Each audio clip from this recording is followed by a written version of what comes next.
civil.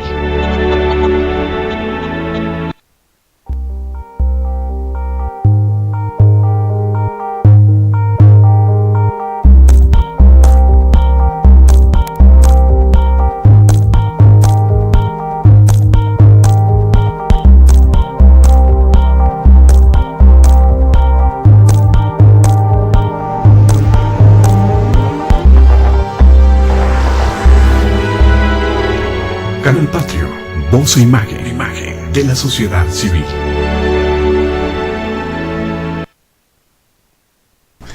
Estamos de regreso con ustedes en esta tercera presentación de su programa Gestión Social en este martes 17 de junio de 2014. El día de hoy tenemos dos personajes que ustedes ya conocen. A mi derecha, abogado. Mucho gusto. Licenciado Jaime Ortiz Meneses. Jaime, eres bienvenido. Gracias. Y Alberto Licón Anaya, ingeniero matemático. Gracias. Gracias por la invitación. Gracias. No quisiera hablar de fútbol, pero creo que todo el mundo ahorita todavía traemos el ánimo, el buen ánimo de haber empatado con Brasil. Con Brasil. Que realmente fue un triunfo para México. Sí, no, totalmente. Sí. Porque tiene mucho significado el fútbol en el mundo. Y no cabe duda que en México pues lo tiene. Pero además sentirnos satisfechos del logro del día de hoy. Claro. Mira, con el maestro Jaime Villegas Pacheco, que acaba ahorita de despedirse porque terminamos con él el programa anterior, él decía, en la clase hay que preguntarle no al que sabe, hay que preguntarle al que no sabe, porque a lo mejor de 25 alumnos uno es el que sabe y los otros 24, fíjate, qué importante de veras, Sí, totalmente. A propósito de la educación, no basta con que uno sepa en el salón, hay que preguntarle a los que se han equivocado. Y habló de Edison, porque le decían los reporteros, oiga, pero ¿cómo usted sigue trabajando si son puros fracasos sus experimentos? Y él decía, no, es que cada vez que yo me equivoco se va reduciendo el número de errores hasta conseguir la respuesta. Así es. Y lo fue. Con los fracasos se aprende. Con los fracasos se aprende. Y mira, yo quiero aprovechar ir al tema con ustedes el día de hoy, Jaime, sobre todo más contigo porque tú eres abogado, hablando históricamente de lo que ha pasado con el derecho. Traes aquí un libro inclusive impresionante. ¿Cuándo fue publicado este libro? En 1811 más o menos. Fíjate, 1811. En 1811. No. Sí, 11. 1811. Se publicó. Pero además son las leyes de Indias. Así es. Que se trajeron pues con la conquista española. Sí. Pero además has traído otro libro que con un autor reconocido, Miguel León Portilla. Así es. Del cual debemos estar orgullosos como mexicanos. Totalmente, es un tipo extraordinario que sabe muchísimo y sobre todo sabe de los indios, ¿no? Sí. De los indios que han sido marginados por 500 años, ¿no? Fíjate, y precisamente esto tiene que ver con todas las leyes que se han expedido, y las leyes son todas occidentales, son todas españolas, y no hablan de los derechos del indio. Es cierto. Por eso el tema el día de hoy contigo es el derecho tradicional y el derecho occidental.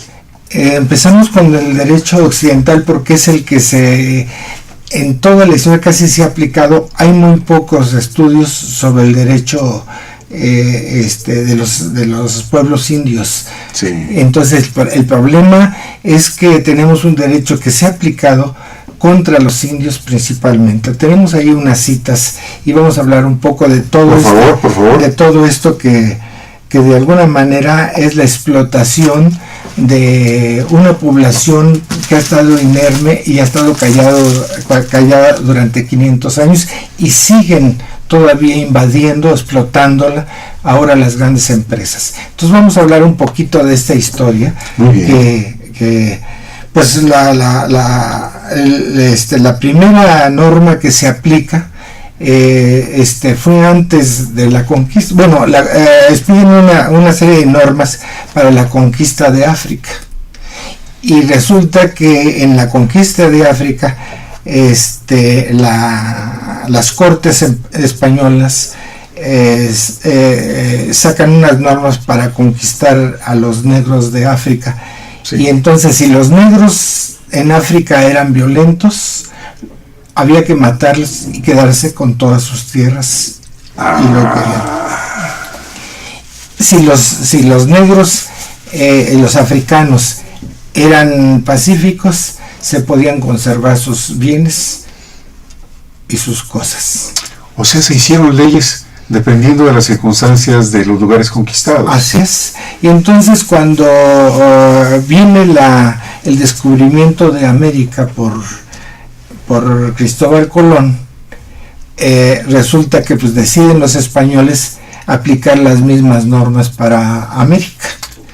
Pero el problema que cuando llega Colón con una serie de delincuentes que habían sacado de las cárceles, mataban a los indios aunque fueran pacíficos y les quitaban todas sus cosas y sus pertenencias.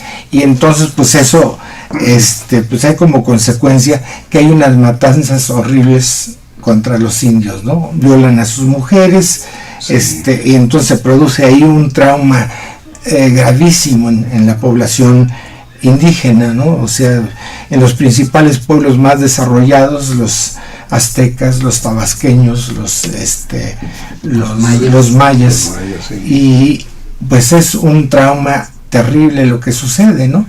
Porque las mismas cortes españolas, inclusive la misma iglesia, ellos le llaman la guerra justa. La guerra de Santo Tomás de Aquino dice, pues digo, si son violentos, mátenlos y quédense con todos sus bienes. Esas son las primeras normas que se aplican en América.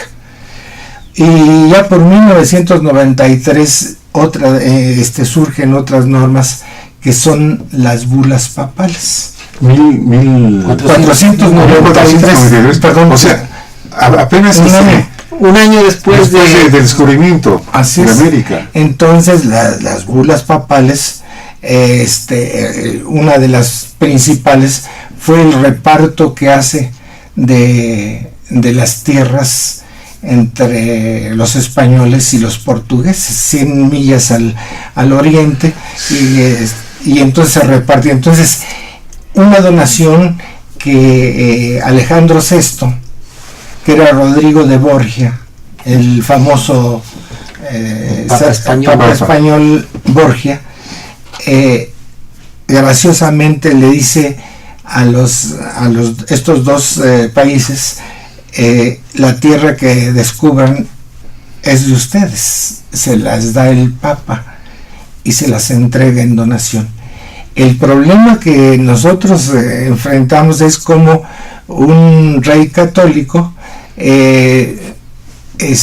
dona algo que no es de él y que a través de que no conoce ni mucho menos, y resulta que pueblos enteros son entregados a la corona española, a los reyes de España, ni siquiera la corona. Hay una controversia entre estas dos posiciones. Si la conquista es una conquista privada, de derecho privado, o el descubrimiento de América es una empresa pública de la corona española. Entonces aquí hay una lucha, porque esto va a depender mucho si las tierras son públicas o las tierras son privadas en América. Y son las primeras leyes que se van a aplicar, que se aplicaron, ¿no?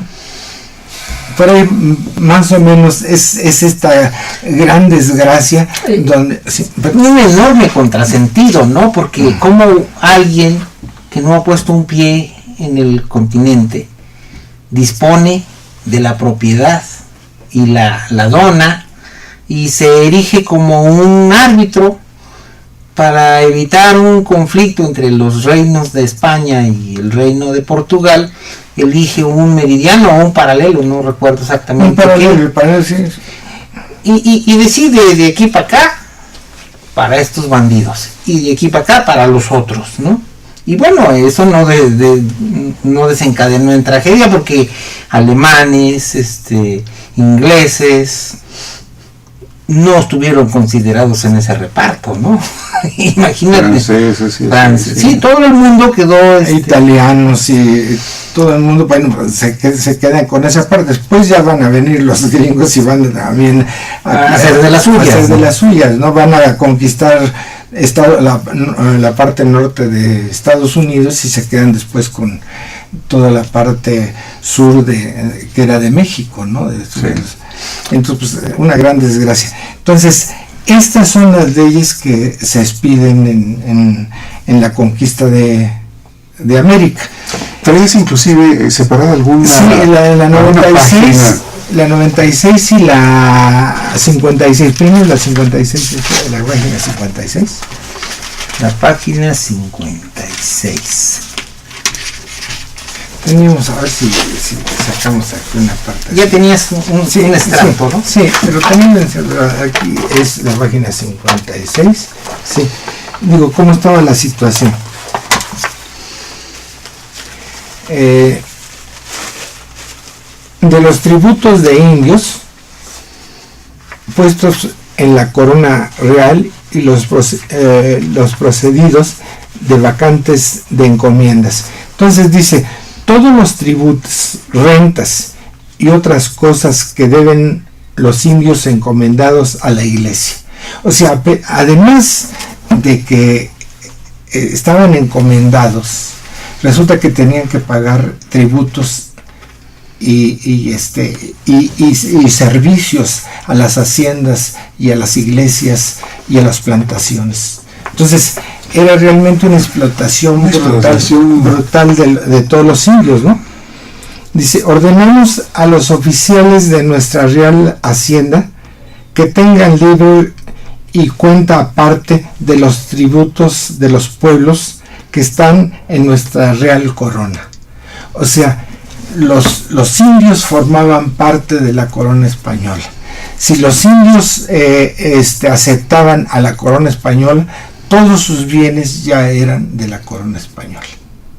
Y es una forma de que se fueron anexando todos los bienes de los pueblos indios o de los indígenas, se fueron anexando al acervo de la corona española. Fue algo terrible. Y si se resistían al pago, a la graciosa pertenencia, sí, entonces eran considerados violentos. Y en consecuencia se les podía aplicar la otra ley, ¿verdad? Ajá. Se les podía matar y confiscar todos sus bienes. Sí, además de que eran considerados en las primeras leyes de India, se han considerado como infieles y bárbaros.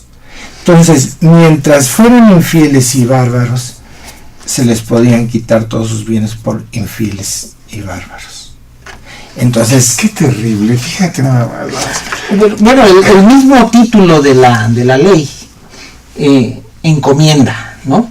Ya eso significa que es una especie de menor de edad o de personas que no tienen una personalidad propia. O sea, necesitan que alguien los cuide y decida por ellos, porque ellos son incapaces de decidir por sí mismos, ¿no? Esas eran las primeras leyes, ¿no?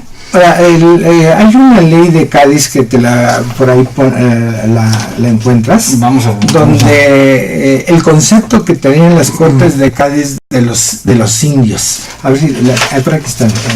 Déjame. Es una cosa terrible, ¿no? A ver, es tu lena, ¿no? ¿Dónde está? Es la corte de Cádiz. A ver si está aquí.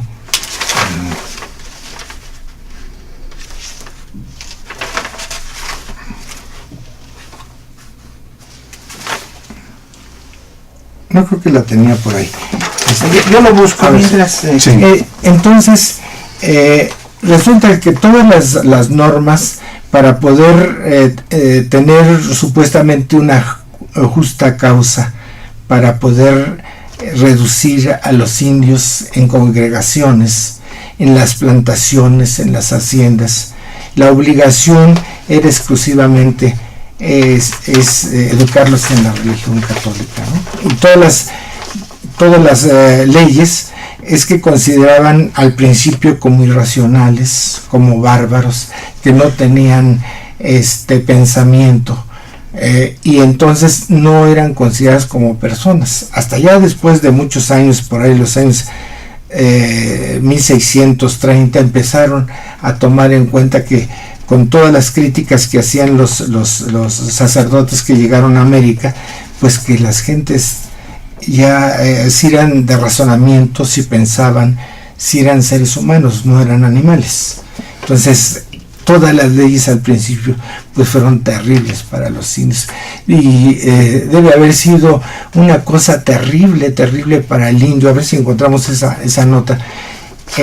Terrible porque se consideraba que el indio era borracho, el indio era apático, el indio no sabía absolutamente nada, se la pasaba simplemente, no hacía nada, no conocía ni los oficios ni las artes, ni le interesaba tampoco la religión. Entonces estos indios no se podía hacer nada con los indios, que había que separarlos de las otras castas porque ya había mestizos, para que no contaminaran ni a los negros ni a otras castas, y entonces había que marginarlos totalmente al indio.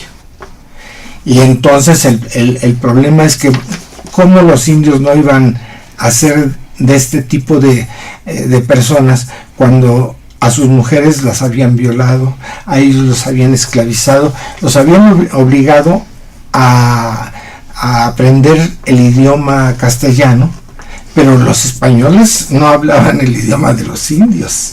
Y entonces después, cuando entraban a los seminarios, pues resulta que tenían que además aprender latín para poder. Entonces resulta que ellos tenían que hacer un esfuerzo brutal, algunos cuantos que llegaban a ser sacerdotes o entraban a educarse y a la religión católica, pero la gran mayoría pues eran totalmente, los trataban como animales, porque no sabían nada, no sabían expresarse en el idioma castellano. Y eso ha sido, yo creo que hasta la fecha es un problema gravísimo todavía, que llegamos a 500 años después y estamos iguales. Hoy iba yo a traer una persona que no pudo venir, donde es una persona de un pueblo que está muy cerquita de aquí, que se llama San Bartolomé Yalco, y que ahorita hay un problema gravísimo. Entonces resulta que ahora le están quitando un manantial que tienen, un pozo muy importante, para llevárselo a Santa Fe. Pero esta persona que es un habitante de San Bartolo, de origen indígena, resulta que hace más o menos unos 4 años tenía, junto con 20 de sus familias, tenía 47,000 metros cuadrados a 500 metros de Santa Fe. Sí.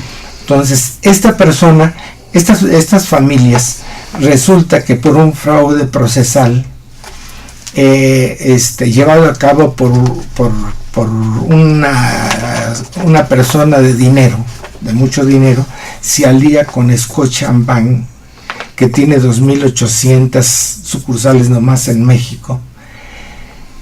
Resulta, con un fraude procesal, inicia un procedimiento judicial y les quitan los 47,000 metros, que valen alrededor de 800 y 1,000 millones de pesos, y donde es decir, su único castigo y delito es tener a 500 metros de uno de los polos de desarrollo urbano y empresarial más importantes del país. Sí. Entonces, estas gentes resulta que como por 1900, 1800 y tantos, adquieren dos terrenos, y los juntan, que hacen 47,000 metros en el pueblo de San Bartolomé Yalco. Me imagino que no está dentro de la zona comunal, que es otro, porque los títulos primordiales de la comunidad de San Bartolo no llegan a abarcar los terrenos estos, y son terrenos que podríamos decir que poseían en forma particular, pero forma particular de acuerdo con la tradición, digamos, de los aztecas, pues resulta que no se registraban, no tienen ningún documento, se pasaban en papeles de estraza, se compraban y así se transmitían. Para el derecho occidental, la posesión y esos papeles valen menos que nada. Y entonces es muy fácil que llegue una empresa con millones y millones de pesos, con procedimientos administrativos apócrifos, y llegue con documentación que hacen valer en los tribunales, donde los jueces y los magistrados es muy fácil que digan: tus papeles simplemente no sirven para nada, ni tampoco tu posesión. Eso es lo que... Esas son las leyes que se aplican en México, no se aplican las leyes de los indios.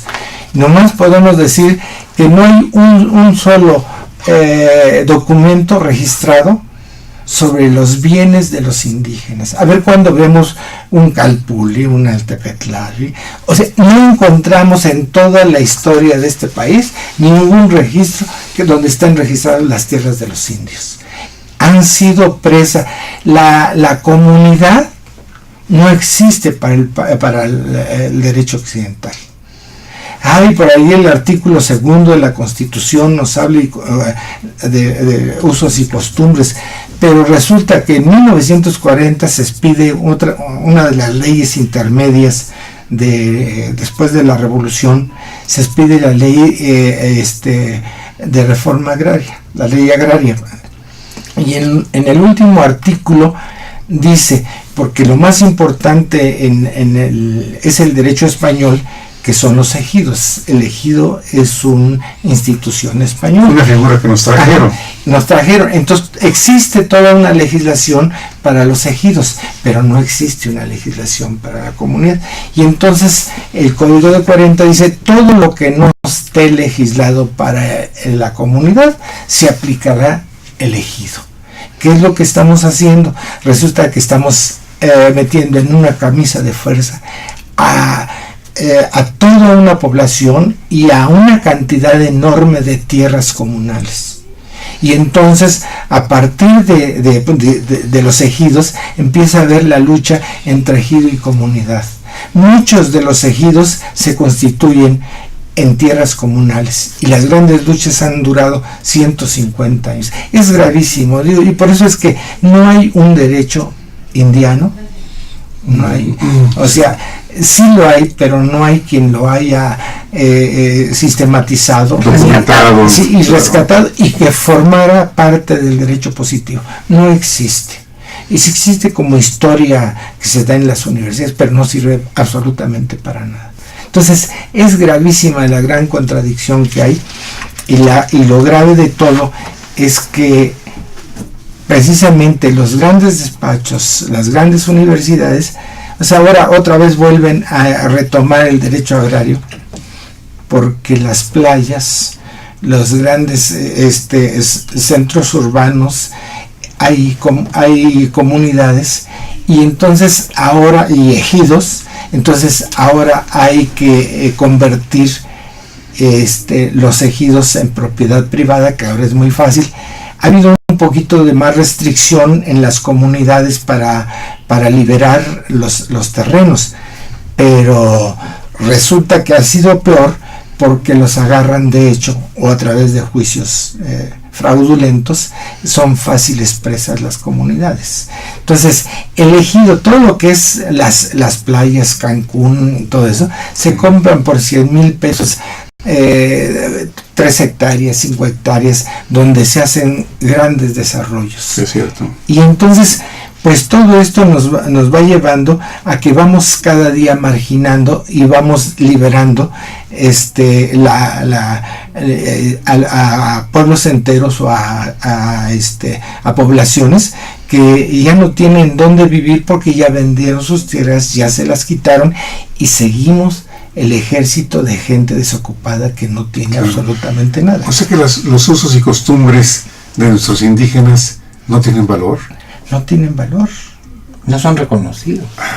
Digo, aparentemente lo que queremos darle, o sea, una dimensión cultural que podemos, pero en la realidad, pues digo, si nosotros volvemos, digamos, a 92 o 94, cuando sucede lo de Chiapas, el levantamiento, Sí, 94. todavía había muchas selvas, muchas cosas. Ahorita es una verdadera dispersión, y estamos sacando a los indios de sus territorios, de sus culturas, de todo. Estamos devastando absolutamente todo, ¿no? Y a través de la legislación, la ley de 92 de Salinas fue terrible. Puso en el comercio todos los ejidos y todas las comunidades, unas de derecho y otras de hecho.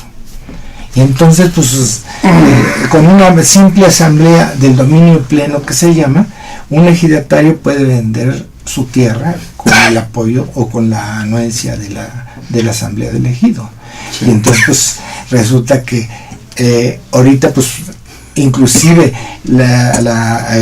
inclusive, por ejemplo, hay empresas, digamos, por ejemplo, en Cuernavaca tenemos Agua al Mar, que hubo un problema ahí con el casino de la selva, donde se quedó y se hizo un desarrollo. Teotihuacán, a través de una serie de procedimientos administrativos y judiciales, pues resulta que se queda con las tierras una parte de la zona arqueológica. Y tranquilamente, esta empresa resulta que ahorita tiene de hecho y contra toda la ley, porque resulta que les quita a la fuerza, sin que haya un juicio, les quita 47,000 hectáreas a una... El caso de San Bartolo, sí, de estas. No pudo venir esta persona, pero me hubiera gustado que ella dijera ¿qué va a pasar? el testimonio de este caso tan dramático. ¿Y no se puede hacer nada? No se puede hacer nada porque la posesión no es considerada como válida para acreditar un derecho, a pesar de que haya los contratos de hace más de 80 años, ¿no? De que haya una especie de... en 1972, esta gente se murió, el que compró las tierras, sus parientes compraron la tierra, muere y se hace un intestado. Pero no llega a término el intestado porque el único que tenía son los 47,000 metros. Y entonces no se podía adjudicar una tierra porque era la simple posesión. Pero se lleva a cabo todo el intestado y resulta que hay los antecedentes donde ellos prueban que eran los poseedores de esa tierra. Sin embargo, con juicios mafiosos de esta gente, resulta que no le dan más derecho a los actos jurídicos irregulares y formales de esta gente, y con esos actos ya no le dan derecho porque dicen que no reúne los elementos. Y digo, entonces los usos y costumbres en este país, no, es que eso no lo podemos tomar en cuenta los jueces y magistrados. Fíjate cuánta razón tiene Miguel León Portilla con el título de su libro: Independencia, Reforma, Revolución. ¿Y los indios qué? ¿Y los indios qué? Los indios no qué tienen voz, terrible. no tienen palabra, y los pobres tampoco, no tienen nada que los defienda. Las tierras comunales siguen siendo tierra de nadie. Bueno, donde vive doña Micaela, que iba yo a traer hoy, resulta que todas las casas en San Bartolo no están registradas. Todas, o sea, le llaman colonias ahora, pero todo el pueblo no tiene un registro, no hay absolutamente, todas son posesiones, y están las casas, las casitas de 200, 300, 500 metros, Santa Rosa, todos esos pueblos no tienen ningún acto registral, ni Coret, todas estas instituciones en las comunidades no han hecho absolutamente nada. Históricamente, ¿cómo lograban nuestros pueblos mexicas, otomíes, mayas, mazahuas, en Michoacán los tarascos, los purépechas, cómo lograban mantener el orden en sus comunidades? Pues porque la palabra era la palabra que valía. Y yo creo que pues si yo tengo una propiedad, o si yo pertenezco a un barrio, a un pueblo, pues era una comunidad que tenía todas sus normas y se transmitía oralmente y se respetaban todas sus normas.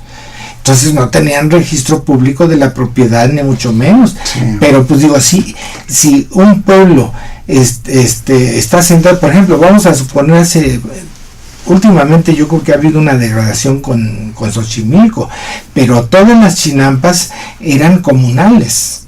Y resulta que todo el mundo hasta ahora respeta la posesión comunal. No había documentos. Los primeros documentos los expidieron con las leyes de Indias, con los títulos primordiales, que algunas comunidades en el país les otorgaron esos títulos, y después de 300, 400 años, pues vienen con la revolución, vienen en las leyes en la Constitución, ya viene cómo pueden restituirle las tierras a las comunidades que les fueron quitadas, cómo pueden reconocerle la tierra a las comunidades, y a los ejidos cómo pueden dotárseles o pueden conservar sus tierras de los ejidos que fueron dados durante la colonia, porque se empezaron a repartir tierras en virtud de las congregaciones que hacían en las plantaciones, en las haciendas y en las explotaciones agrícolas. En fin, jalaban a los indios para supuestamente educarlos, los explotaban, y luego los indios alrededor de la hacienda hacían sus casas, pero no tenían cómo sobrevivir, que cultivar, no tenían absolutamente todo. Entonces resulta que hubo una ley donde se dijo que había que dotar de ejidos a los pueblos. O sea, ejido es fuera de la comunidad principal, del pueblo. Deberían dotársele con 1000 varas a los 4 vientos, y otros se les dotaba 1000 varas desde el centro del pueblo o de la iglesia. Y entonces se les dotaba de tierra porque no tenían, y entonces con esa dotación que les daban de ejidos, ellos podían sobrevivir. Por eso es que la costumbre cuando llega Zapata es que hay que darles tierras, hay que dotarlos de tierras a los pueblos. Fíjate, hay que entender entonces a Zapata. ¿Así? Porque Zapata decía, la tierra es de quien la trabaja. Uh-huh. ¡Qué injusticias! No, pues qué concepción tan torcida tenemos, ¿no? O sea, ¿por qué tenemos que poseer a la montaña? ¿Por qué tenemos que poseer al lago? ¿Por qué tenemos que tener propiedad del bosque? Nuestra cultura occidentalizada ha hecho una exacerbación de lo privado, de la propiedad. Digo, un caso de escándalo es el evento del rey Juan Carlos. Su popularidad se fue al suelo a raíz de que cazó un elefante. Le costó $150,000 cazar a un elefante.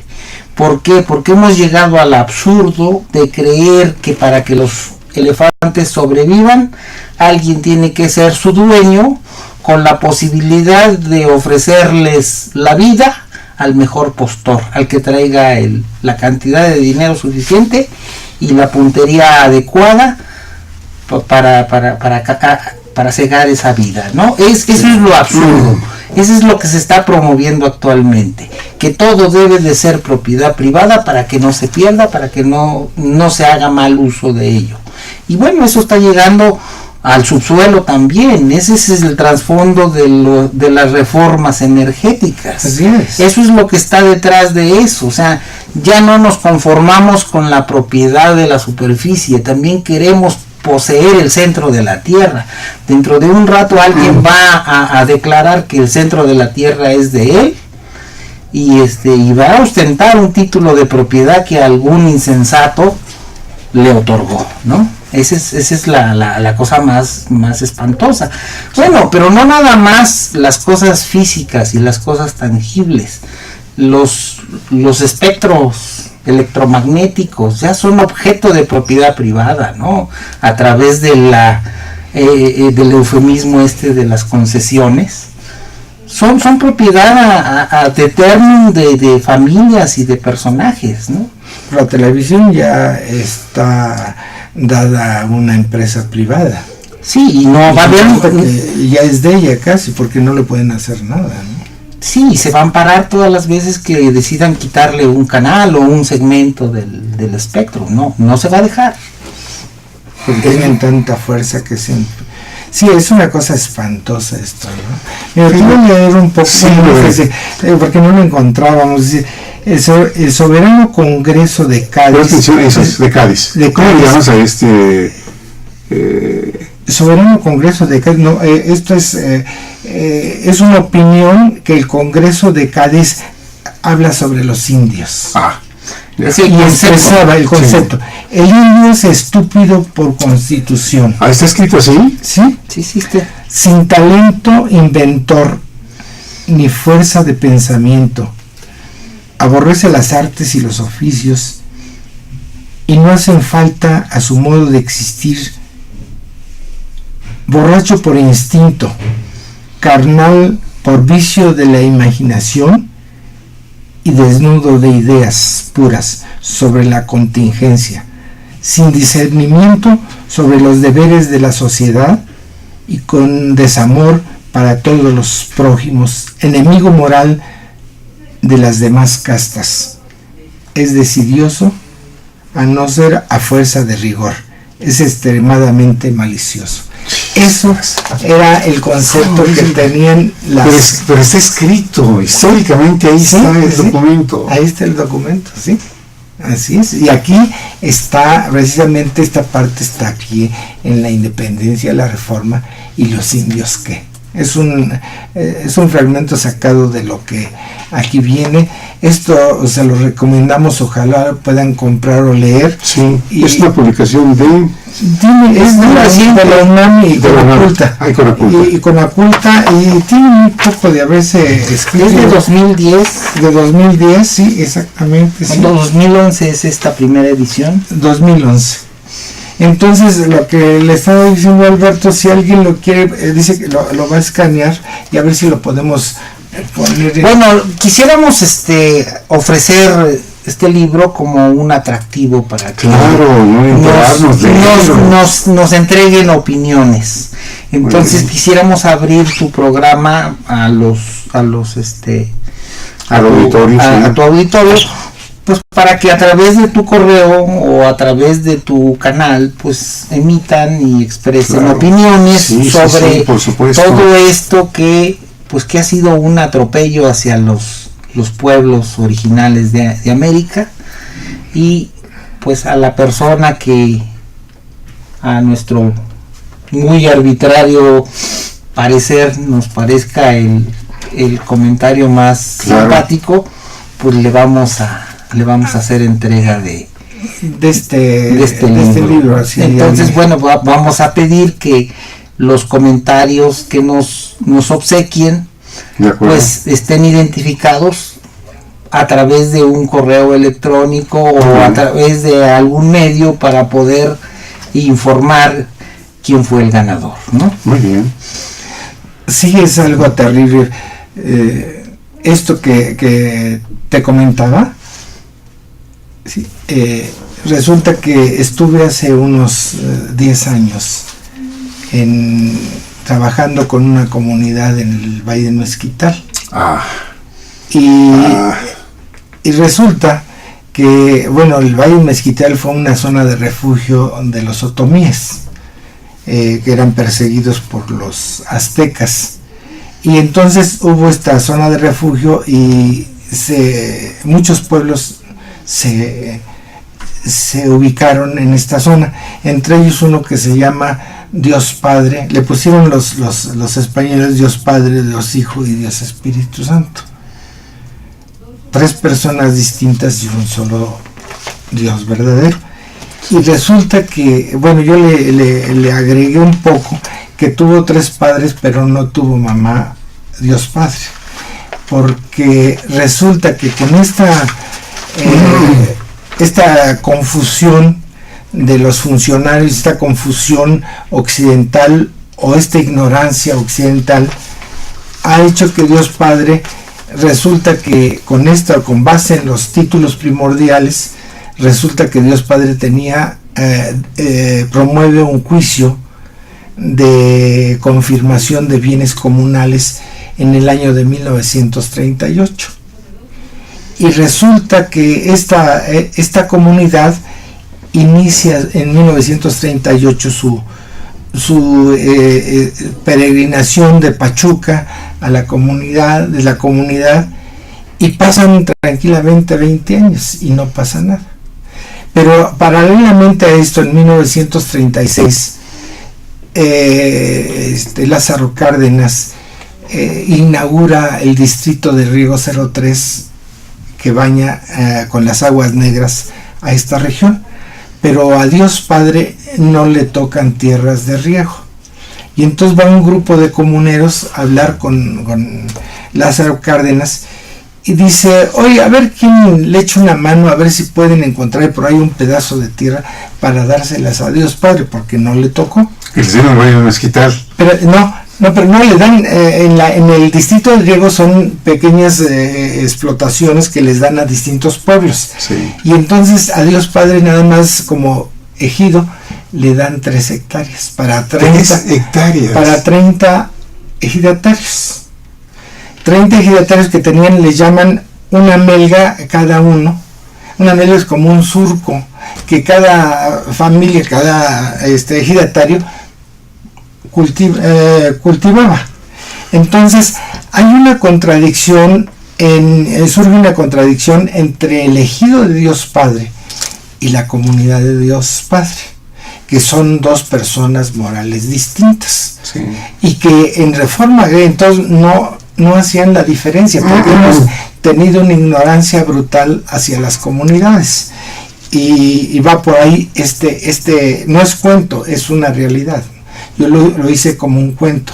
Resulta que Dios Padre, después de 20 años, se desespera porque no ha salido su juicio ante la Comisión Agraria Mixta, y resulta que deja de ir y fue hasta 1963 y le van a pedir tierras al líder agrario, que era un señor muy conocido aquí en México, que se llamaba Javier Rojo Gómez. Sí.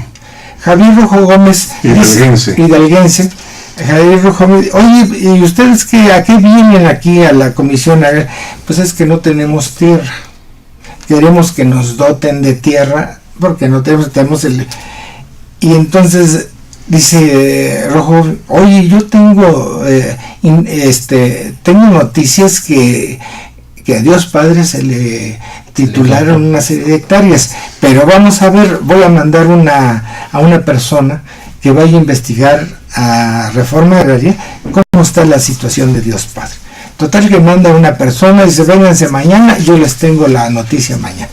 Al otro día regresan y les dice: ya tenemos, aquí ya tenemos el asunto. Parece ser que una persona, el comisariado del ejido de Dios Padre, ya recogió la carpeta básica donde les reconocen 1.609 hectáreas hace 5 años. Así es que vamos a ver cómo está. Total, que para no hacer el cuento largo, resulta que saben que Máximo Cardón líder de los ejidatarios, había traído la carpeta básica, se la había llevado a su pueblo.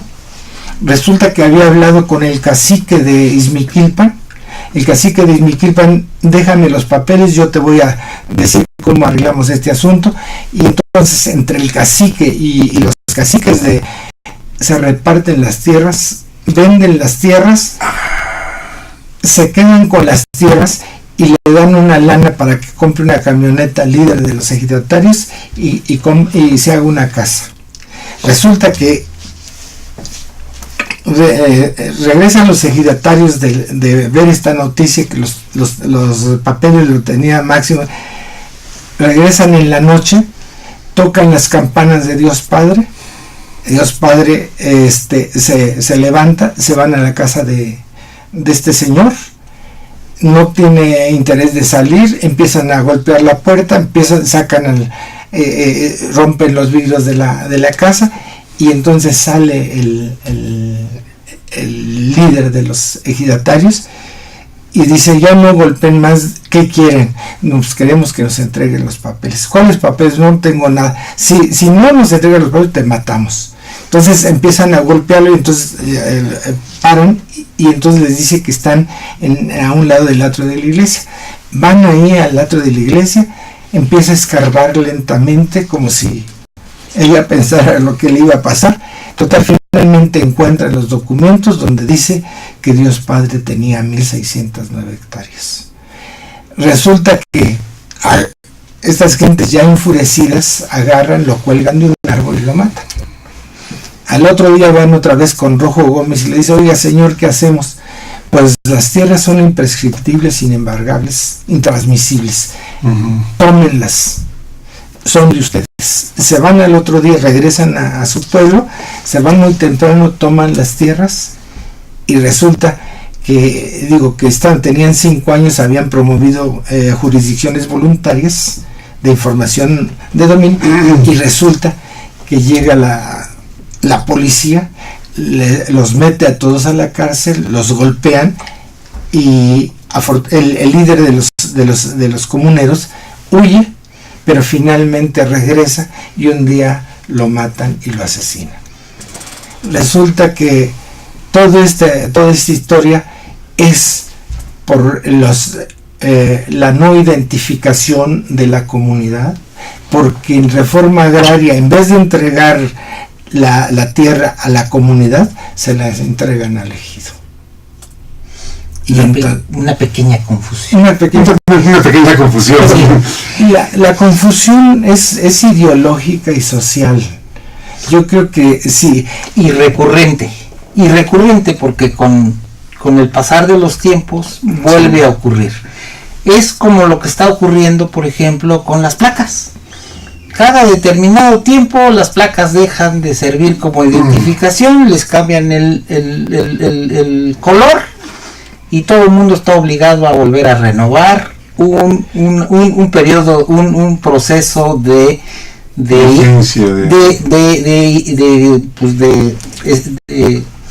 no sé cómo decirlo, de explicación del origen del vehículo, ¿no? O sea, es recurrente el concepto, ¿sí? Y lo mismo ocurre con las credenciales. Las personas no existen.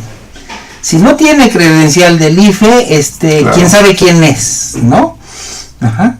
Pero le cambian el nombre al instituto, y entonces hay que volver a hacer el proceso. Sí. Ajá. Y otra vez a volver a identificarse y a decir quién es esa persona, porque la persona no existe, sí, si no tiene, claro, una credencial que ahora diga otra cosa, ¿no? Claro. Isabel, ¿cómo estamos en tiempo? ¿Cómo andamos en el tiempo?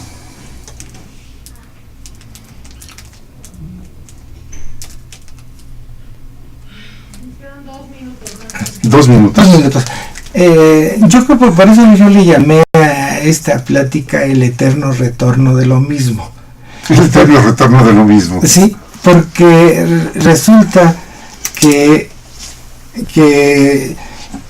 nuestra realidad es algo espantoso, donde vuelve a haber otra conquista de las grandes empresas de los grandes consorcios y de la ideología occidental hacia América. Lo que realmente lo que quieren es volver a otra conquista, y resulta que ahora tenemos que aprender inglés como los indios o los indígenas aprendieron el castellano hace 500 años. ¿Para qué?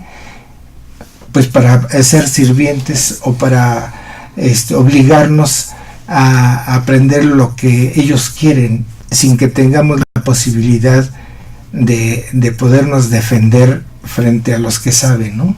Digo, no estoy hablando de las gentes que llegan a como ahora, que quieren que todos los niños aprendan inglés. Y resulta que yo ponía un ejemplo, la señora tiene, su pasado es de 500 años, porque resulta que es hija de indígenas finalmente, y resulta que ella solamente llegó al 2º año de primaria, y es totalmente ignorante de todas las leyes, de todas las normas y de lo que se tiene que hacer. Por eso es que nunca regulariza su tierra.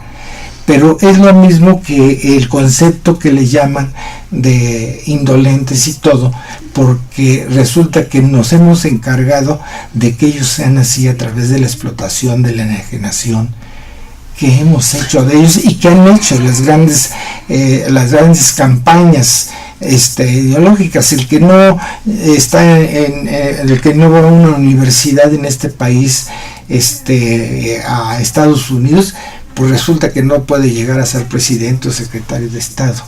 Los palomean propiamente cuando ya están. Ese es el problema de la discriminación. Sí. No sé si... No, mira, yo soy sorprendido porque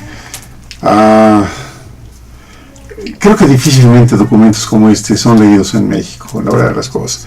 A menos que haya parte de las materias en Derecho donde se lean ese tipo de documentos. Pero ¿qué descripciones tan terribles respecto de los indígenas, de los indios en México? Esos conceptos como el de Cádiz sobre los seres humanos, no es posible, vamos, no. ¿Qué manera tan dolorosa de cómo hemos históricamente sido tratados? Y que, quieras o no, la herencia la traemos internamente. Y ese va a ser otro tema. Sí. ¿Por qué razón los mexicanos somos como somos? Hay razones. Totalmente, sí. Y la explicación está aquí. Hemos sido tratados de esta manera. Así es. Y hemos sido descalificados sistemáticamente, Sí. una y otra vez, ¿no? Como tú dices, el eterno retorno de lo mismo. Es cierto. Isabel, hemos llegado al final del programa, Isabel. A ver, que nos diga ella. Aprecio mucho tu conversación el día de hoy. Y Alberto, fíjate, tú siendo ingeniero matemático, ¿cómo estás también muy compenetrado de esos temas? Bueno, la curiosidad mató al gato. Sí, me envenenó a mí.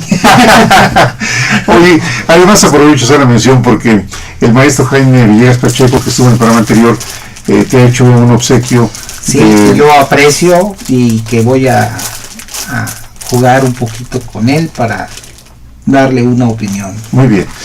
Ahora, este obsequio es para ti. Oye, muchas gracias. Yo sé que vamos a tener material del que hablar porque es un tema que de veras a mí me apasiona. Ya no hay más tiempo porque hemos llegado al final del programa, pero aquí estaremos pendientes de ello. Muchas gracias, Jaime. Muchas gracias. Muchas gracias a ti. Gracias a ustedes. Gracias, Isabel. Canal Patrio, voz e imagen de la sociedad civil.